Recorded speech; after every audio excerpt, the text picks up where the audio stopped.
ဓမ္မမိတ်ဆွေများအားလုံးခရစ်တော်နာမ၌မင်္ဂလာပါရှင်အသက်ရှင်သောဘုရားရဲ့နှုတ်ကပတ်တော်ဖွင့်ပြချက်ကိုအတူတကွခံယူကြပါစို့ငြိမ်သက်ခြင်းကိုသင်တို့၌ငါထားခဲ့၏ငါ၏ငြိမ်သက်ခြင်းကိုသင်တို့အားငါပေး၏လောကီသားတို့ပေးသကဲ့သို့ငါပေးသည်မဟုတ်သင်တို့စိတ်နှလုံးပူပန်ခြင်းစိုးရိမ်တုန်လှုပ်ခြင်းမရှိစေနှင့်ရှင်ယောဟန်အခန်းကြီး14အငယ်20ဒီနေ့နှုတ်ကပတ်တော်ရဲ့ကောင်းစင်လေးကိုခရစ်တော်၏ငြိမ်သက်ခြင်းလို့ပေးထားပါတယ်ဖတ်သွားတဲ့ကျမ်းပိုက်လေးဟာယေရှုခရစ်တော်သက်တော်ထင်ရှားရှိစံခါကသူကိုယ်တိုင်သူ့ရဲ့နှုတ်ကနေပေးထားခဲ့သောဂတိတော်ဖြစ်ပါတယ်ကျမတို့သူ့ကိုယုံကြည်ကိုးကွယ်တဲ့ယုံကြည်သူတွေအတွက်သူပေးခဲ့သောဂတိတော်ဖြစ်ပါတယ်ဒီကျမ်းပိုက်လေးထဲမှာအရင်အမြစ်၃ခုကိုတွေ့ရပါတယ်ပထမအရင်မြစ်ကတော့ငါဆိုတဲ့ယေရှုခရစ်တော်သူကိုယ်တိုင်ဖြစ်တယ်နောက်အရင်မြစ်တစ်ခုကတော့လောကီဖြစ်တယ်လောကီသားဖြစ်တယ်တတိယအရင်မြစ်ကတော့စိတ်နှလုံးပူပန်စိုးရိမ်တုန်လှုပ်ခြင်းကိုဖြစ်စေတဲ့စာရမဏတ်ဖြစ်တယ်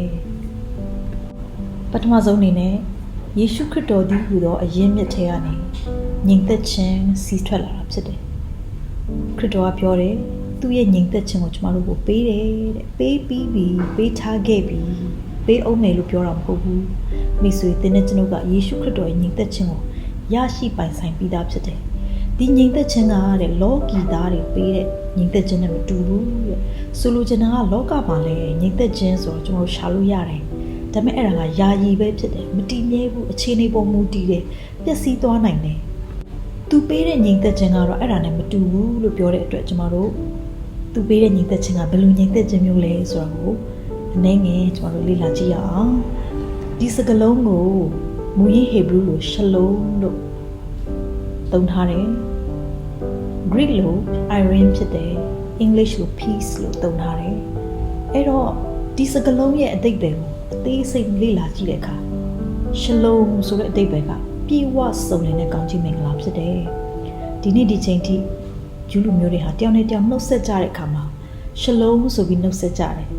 ဆိုလိုတဲ့သဘောကတော့တယောက်နဲ့တယောက်ကောင်းချီးပေးတာအဲ့ဒီကောင်းချီးကလေတာမန်ကောင်းချီးမဟုတ်ဘဲနဲ့ပြေဝစုံလင်တဲ့ကောင်းချီးကောင်းသောအရာနောက်ထပ်ဘာမှမလိုတဲ့ကောင်းချီးမျိုးဖြစ်တယ်ဥပမာအနေနဲ့လူတယောက်ကိုရှလုံလို့ပြောတဲ့အခါအဆင်ပြေပါစေဆိုတာတော့ပဲမဟုတ်ဘူ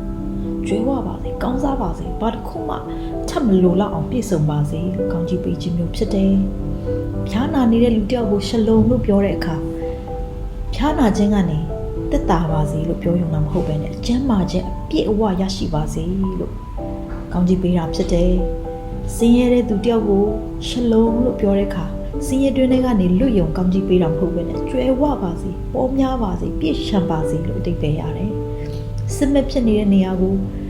ရှလုံလို့ပြောလိုက်တဲ့အခါစစ်မက်တွေပြီးပါစေဆိုရုံတော့ပဲမဟုတ်ဘဲနဲ့စစ်မက်ပြီးသွားတဲ့နောက်မှာလေစစ်မက်ကြောင့်ဖြစ်ခဲ့တဲ့စိတ်ဒဏ်ရာတွေပျက်စီးဆုံးရှုံးမှုတွေတဲ့ကနေပြန်ပြီး recover ဖြစ်ပြီးတော့ကျွဲဝခြင်းကောင်းချီးမင်္ဂလာခံစားရပါစေလို့ကောင်းချီးပေးခြင်းမျိုးဖြစ်ပါတယ်အဲ့တော့ယေရှုခရစ်တော်ပေးတဲ့ငြိမ်သက်ခြင်း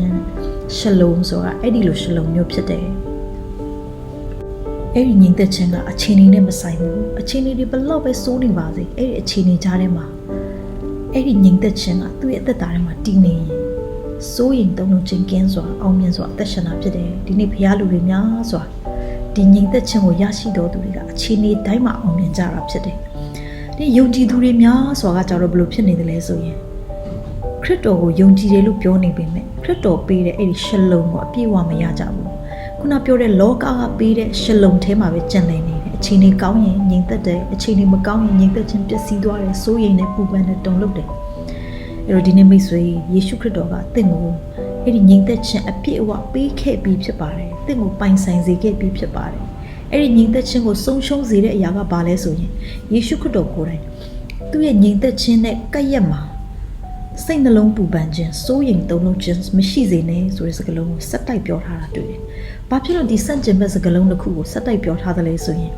်သူပေးတဲ့ငြိမ်သက်ခြင်းကိုဖျက်ဆီးပစ်နိုင်တဲ့အရာနှောက်ယှက်နိုင်တဲ့အရာလူယူနိုင်တဲ့အရာကဘာလဲဆိုရင်ပူပန်ခြင်းစိုးရိမ်တုန်လှုပ်ခြင်းဖြစ်တယ်။ဒီစကားလုံးက fear ဆိုတဲ့စကားလုံးဖြစ်တယ်။အဲ့တော့ဒီကြောက်ရွံ့တုန်လှုပ်ခြင်းဆိုတာကမာနစီရလာတာဖြစ်တယ်။နှုတ်ကပတ်တော်ထဲမှာပြောတယ်ဘုရားကရှင်းလင်းတဲ့စိတ်တကိုးပါတဲ့စိတ်ချစ်တတ်တဲ့စိတ်ပဲပေးတယ်။ကြောက်တတ်တဲ့သဘောကိုမပေးဘူးလို့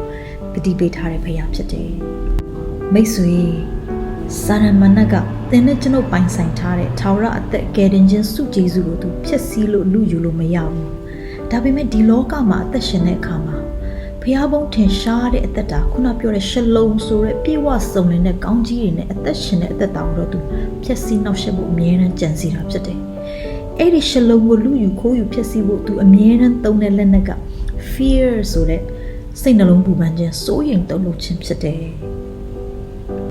တချို့သောသူတွေလောကကပေးတဲ့လောကဆိုတဲ့အရင်းမြစ်ပေါ်ရက်တည်ပြီးတော့အခြေအနေပေါ်ရက်တည်ပြီးတော့အသက်ရှင်ကြတယ်အဲ့ဒီလိုလူတွေရဲ့အသက်တာထဲမှာစာတန်ကစိတ်နှလုံးပူပန်စိုးရိမ်တုန်လှုပ်ခြင်းတွေကိုလွယ်လွယ်ကူကူထည့်ပေးလို့ရတာဖြစ်တယ်နားလည်နိုင်မှုဖျားရှင်ကောင်းကြီးပေးပါစေဒီနေ့သင်တဲ့ကျွန်ုပ်ကယေရှုခရစ်တော်တည်းဟူသောအရင်းအမြစ်ပေါ်မှာရက်တည်ပြီးတော့ငြိမ်သက်ခြင်းနဲ့အသက်ရှင်ဖို့ဖျားတကယ်လိုရှိပါတယ်အဲ့တော့အဲ့ fear ဆိုတဲ့ငြိမ်သက်ခြင်းရဲ့ရန်သူငြိမ်သက်ခြင်းကိုလူယူခိုးယူဖျက်ဆီးနိုင်တဲ့ရန်သူဖြစ်တဲ့ fear ဆိုတဲ့စိတ်နှလုံးပူပန်ခြင်းစိုးရိမ်တုန်လှုပ်ခြင်းကလေကျမတို့ရဲ့အသက်တာကိုရှလုံဆိုတဲ့ကျွဲဝတဲ့ကျယ်ဝန်းတဲ့ကောင်းကြီးနဲ့လွဲချော်စေုံသာမကပဲနဲ့ကျမတို့ကိုကျင်းမြောင်းရာထဲမှာအဆုံးသက်စေတာဖြစ်တယ်။ကျမ်းစာထဲမှာကြည့်တဲ့အခါမှာ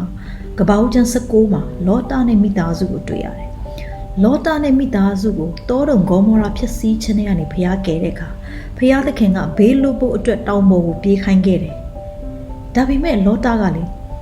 ဘေးတစုံတရာတွေ့မိကိုစိုးရိမ်တော့ကြောင့်အဲ့နေရာမှာ fear နော် afraid ဆိုတဲ့စကားကိုသုံးထားတယ်ဘေးတစုံတရာတွေ့မှာကိုသူကြောက်တယ်စိုးရိမ်တယ်တန်တရားဝင်တယ်အားကြောင့်မလို့သူဘာပြောသလဲဆိုရင်တောင်ပေါ်ကိုမပြေးပေးရစေနဲ့ဇောရဆိုတဲ့မြို့ငယ်လေးတွေကိုပြေးပေးရစေလို့ခွင့်တောင်းပြီးတော့ပြေးခဲ့တယ်အဲ့တော့လောတာကိုဖျားသခင်ပြင်ဆင်ထားတဲ့တောင်ပေါ်ဆိုတဲ့အရက်ဒေသနေရာနဲ့လွဲချော်စေတာသူ့ရဲ့ကြောက်ရွံ့ခြင်းစိုးရိမ်ခြင်းဖြစ်တယ်အဲ့ဒီကြောက်ရွံ့ခြင်းစိုးရိမ်ခြင်းကဖျားအလိုတော်ရှိတဲ့တောင်ပေါ်ဆိုတဲ့အရက်ကိုမပြေးနိုင်အောင်စီးတားရုံသာမကဘဲနဲ့ကျင်းမြောင်းတဲ့အရက်တည်းဟူသောဇောရဆိုတဲ့မြို့ငယ်မှာသူ့ကိုပြေးသွားစေတာဖြစ်တယ်နောက်ဆုံးမှာဇောရမှာလည်းသူဆက်မနေရဲဘူးသူကြောက်တယ်စိုးရိမ်နေအဲဒါကြောင့်သူကသူ့သမီးအနေနဲ့အတူဥမင်လိုင်ကောင်းတဲ့ကိုသူတတ်နေခဲ့တယ်လေးဘက်လေးတန်နိုင်ရန်နေနဲ့ပြည်နေတဲ့ကျင်းမြောင်းတဲ့အရက်အဲ့ထက်ကျင်းမြောင်းတဲ့အရက်မရှိတော့ဘူးเนาะအဲ့နေရာမှာသူ့ဘဝအဆုံးသတ်သွားတာဖြစ်တယ်အဲ့ဒီကျင်းမြောင်းတဲ့ဥမင်လိုင်ကောင်းထဲမှာပဲဖျားယွံမုံတဲ့ဒုစရိုက်ကိုသူ့သမီးတွေနဲ့အတူပြုပြီးတော့ဖျားသခင်အင်မတန်ဆက်ဆုပ်တဲ့လူမျိုးတွေပေါ်ထွက်လာတာဖြစ်တယ်ဒုစရိုက်နဲ့ကျင်းမြောင်းရာထဲမှာသူ့ဘဝအဆုံးသတ်သွားတာဖြစ်တယ်ဒီနေ့မာနကကျမတို့ကိုကြောက်ရွံ့ခြင်းစိုးရိမ်ခြင်းတုန်လှုပ်ခြင်းနော် fear ဆိုတဲ့အရာကိုထည့်ပေးပြီးတော့ကျမတို့ရဲ့အသက်တာကိုလောတာကဲတို့ကျင်းမြောင်းရာထဲမှာအဆုံးသတ်သွားဖို့အတွက်လှုပ်လှုပ်နေတယ်ဆိုတော့ဒီနေ့ကျမသတိပေးခြင်းနဲ့ဘုရားခင်ကတော့သစ္စာရှိစွာကျမတို့ကိုညီသက်ခြင်းပေးပြီးသားဖြစ်တယ်အဲ့ဒီညီသက်ခြင်းကိုပြုစုဖို့အတွက်ကျမတို့မှာတာဝန်ရှိတယ်အဲ့ဒီညီသက်ခြင်းကိုဖျက်ဆီးမဲ့ရန်သူဖြစ်တဲ့စိုးရိမ်ပူပန်တုန်လှုပ်ခြင်း fear ဆိုတဲ့တန်တရားကိုကျမတို့အသက်တာထဲမှာဖယ်ရှားဖို့ဖြစ်တယ်မိတ်ဆွေအဲ့ဒီညီသက်ခြင်းကိုအပြည့်အဝခံစားနိုင်ဖို့အတွက်ညီသက်ခြင်းရဲ့အရှင်ဖြစ်တဲ့ယေရှုကိုနှလုံးသားထဲမှာအသက်တာထဲမှာဘဝထဲမှာမိသားစုထဲမှာနေရာပေးရအောင်လို့ခွန်အားပေးခြင်းနဲ့လောတာစိုးရိမ်တာကြောက်ရွံ့တာအမှန်တရားဖြစ်တယ်ဒီနေ့အမှန်တရားကိုပြောမယ်ဆိုရင်ကျမတို့အသက်တာထဲမှာလည်းစိုးရိမ်တုန်လှုပ်စရာတွေအများကြီးပြည့်နေတယ်သို့တော့တမန်တရားသည်ဟုသောညီသက်ခြင်းအရှင်ယေရှုကိုအသက်တာထဲမှာနေရာပေးပြီးတော့ညီသက်ခြင်းနဲ့ပြည့်ဝတဲ့အသက်တာကောင်းကြီးနဲ့ပြည့်ဝတဲ့အသက်တာရှလုံဆိုတဲ့ကောင်းကြီးနဲ့ဘဝသက်တာကိုရှိဆက်ရအောင်မာနထည့်ပေးတဲ့အဲ့ဒီအမှန်တရားသည်ဟုသောလောကီသားတွေပေးတဲ့အမှန်တရားသည်ဟုသောအခြေအနေနဲ့သက်ဆိုင်တဲ့အရာတွေနော်အခြေအနေကိုကြည့်ပြီးအသက်ရှင်ခြင်းစိုးရိမ်ခြင်းပူပန်ခြင်းတုန်လှုပ်ခြင်းတွေနဲ့ကျမတို့အသက်ရှင်သွားဖို့မဟုတ်ဘူးဘုရားခင်အဲ့ဒီလိုအလိုမရှိဘူးဘုရားကကျမတို့ကိုညီသက်ခြင်းပေးပြီးသားဖြစ်တယ်ဘုရားကပေးပြီးသားဖြစ်တယ်ဆိုရင်ကျမတို့ဘာကြောင့်မပိုင်ဆိုင်နိုင်ရမှာလဲခွန်အားပေးချင်ပါတယ်ဒီနေ့ကနေစပြီးတော့စိုးရိမ်ပူပန်တုန်လှုပ်ခြင်းတွေကိုညှင်းပယ်ပြီးတော့လောကနဲ့လောကီကပေးတဲ့အခြေအနေပေါ်မှာယက်တည်ပဲညီသက်ခြင်းအရှင်ဖြစ်တဲ့ယေရှုခရစ်တော်တည်းဟူသောတမန်တရားပေါ်မှာယက်တည်ပြီးတော့အသက်တာကိုကောင်းကြီးမင်္ဂလာများနဲ့အတူအသက်ရှင်သွားကြရအောင်လို့နှုတ်ကပတ်တော်အပြင်အင်းများလို့ခွန်အားပေးချင်ပါတယ်ရောက်စီတိုင်းကိုဖျားရှင်ကောင်းကြီးပေးပါစေ